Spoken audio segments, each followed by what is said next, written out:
हम किशोर झा सबटा प्रणाम करै छी। एटा सीताजी के बियाह के गीत सुना रहल छी। जय सिया राम।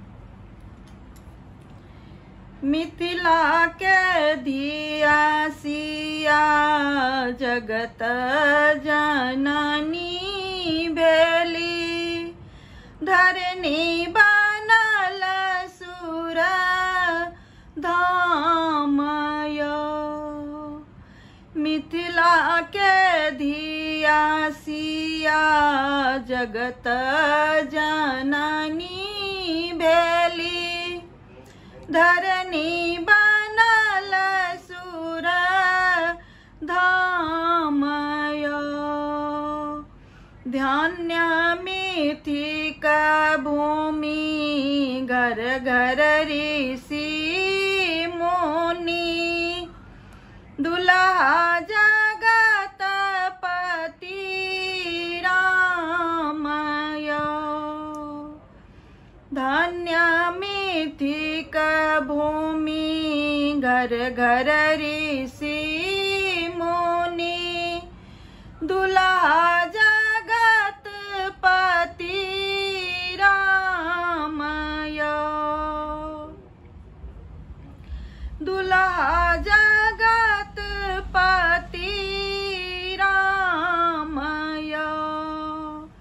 मिथिला के धिया सिया जगत जननी भेली, धरनी बनल सुर धाम यो। कमला बहती जातई जी बछरा हाथी तातई, ओही गंगा गंडक के बहान यो। कमला बहती जातई जी बछरा हाथी तातई, ओही गंगा गंडक के बहान यो।